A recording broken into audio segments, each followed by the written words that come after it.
Hello, I'm Rubin Zemon from North Macedonia, and I'm very glad that I'm a part of this very important international scientific and theoretical conference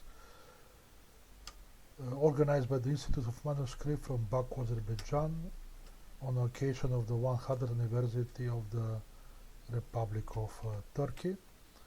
And many thanks to my friend Sheila Wahid Khalili, who invited me to be a part of this great conference. My presentation, actually, it's about the comparative study of the society during the Ottoman Empire, or when it was the Millet system, and contemporary Balkan context regarding the identity and the nation states. So the topic, as you know, is Millet system in Ottoman Empire and contemporary Balkan context. Even at the beginning of the 18th century, Ottoman state has experienced many changes. You know, it was late in 19th century also related with the so-called Tanzimat.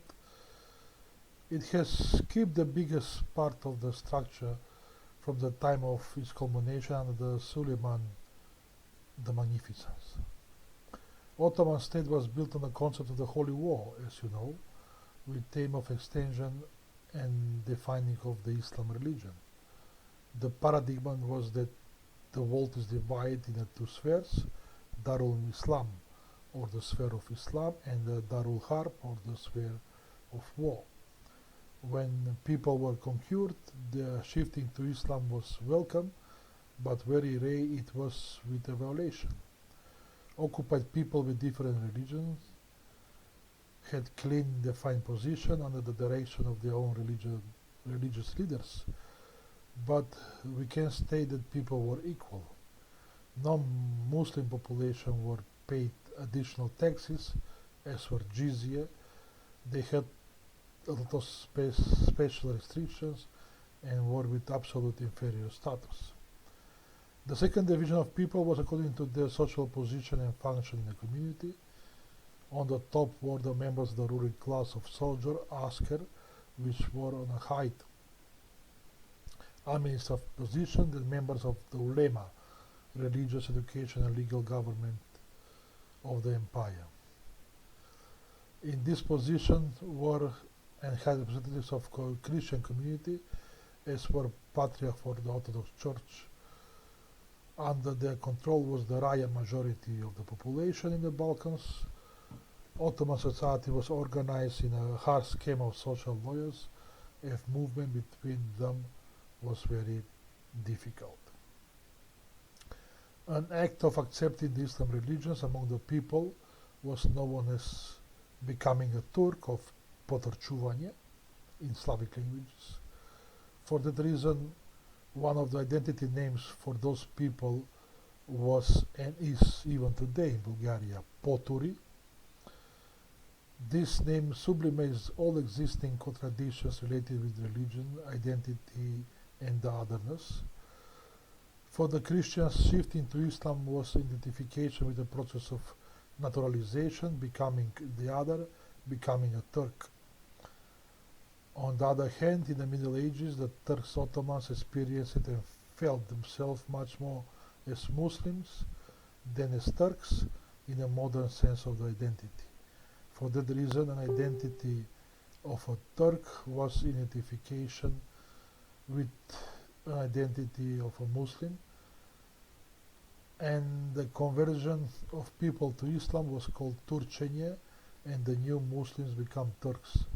In this way, two basic categories of belonging in and out of the groups were determined, Turks and Christians. This basic demarcation and distinction was made according to the religious identity without consideration of the ethnic and linguistic characteristic and features. In this way, under the category Turks were understood except the real Turks, also the Muslim Albanians, Muslim Macedonian, Bulgarian, Serbs, Bosniaks, Montenegrin Muslim, and other smaller ethnic communities which accepted the Islam religion. With conquering the new land, Ottoman rulers were much more focused to keep the church hierarchy of Christian people, and many leaders of the religious communities were engaged in governmental functions.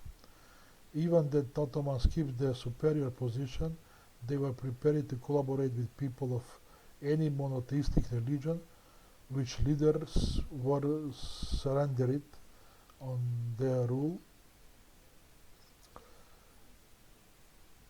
They had special respect to Christians and Jews as a people of a book who were familiar with the Holy Letter.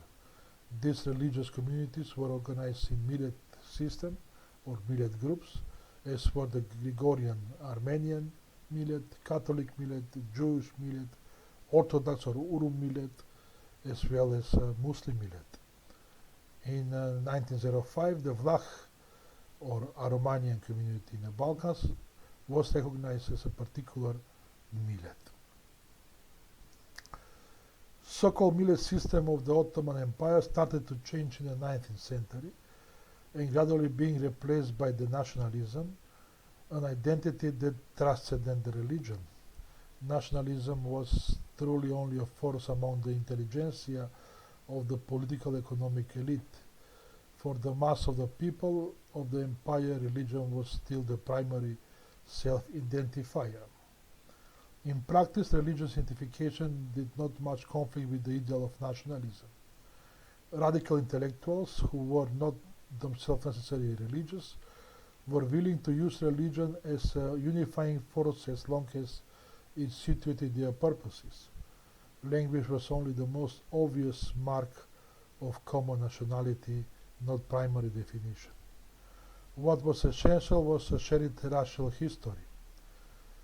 The important point was whatever one believed that common ancestry exists, because no one could identify their ancestors behind a limited number of generations, especially not in a region that had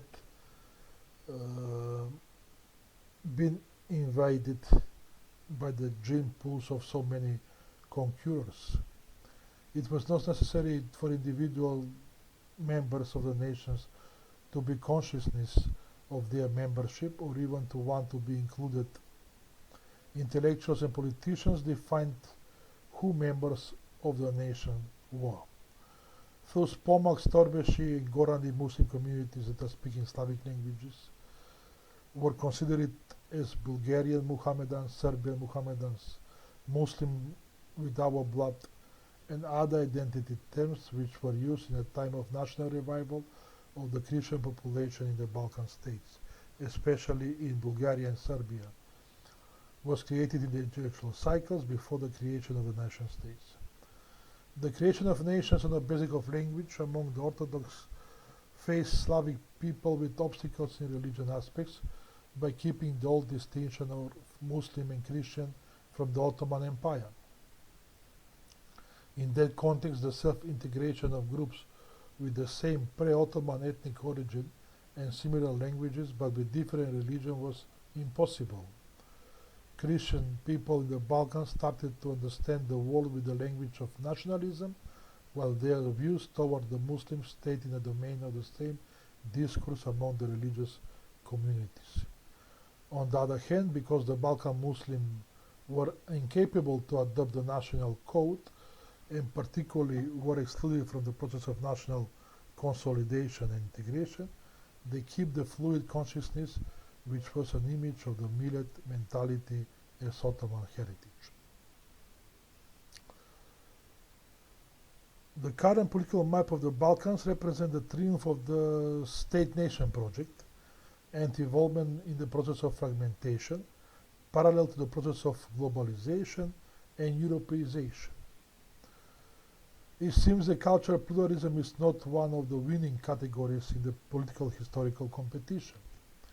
The winner is the political and cultural unity of the small and medium-sized state nations, for whose interests in the past and today's the interests of more and less famous and different ethnic and cultural groups are sacrificed. The main reasons for the breakup of Tito Yugoslavia was the competition between Serbian, Croatian and Slovenian nationalism. But apart from the national states, the recognized and the three recognized and one semi-recognized multicultural or civil states appeared: North Macedonia, Bosnia and Herzegovina, Montenegro and Kosovo. These four countries are exceptions from the political matrix of the Balkan today. The future of the Balkans and of these four countries depends on the two other contexts, the regional and the European. The regional context is not inclined in a civil concept and multicultural society because it promotes the concept of nation states with an ethnic character. On the other hand, European integration relaxes political and cultural groups, and cohabitation models are given a chance for success. Okay, instead of conclusion, historically Balkan states and communities waste a lot of time of xenophobia and dreaming for homogeneous nations, as idea that was imported by the foreign powers out of the Balkans. Internal peace is not possible without tolerance and good relations with neighbors and others in our societies. A myth of ethnic homogeneity contradicts the existing ethnic and cultural diversity of the Balkans, which can be also a comparative advantage and not just a problem. Development of ideology of equal cooperation should be a start point for transforming nation states in the Balkans into ethnically neutral body politics that recognize and promotes the existence of the ethnic and cultural pluralism built on principles of inclusion, tolerance, cooperation, and recognition of ethnic, cultural, and social plurality and diversity of population. So this is a brief presentation of my paper, and of course you will have the opportunity to read the wider text of this topic, and I hope that also next time we will have the possibility to be physically present. Thank you very much, and I wish you a successful conference.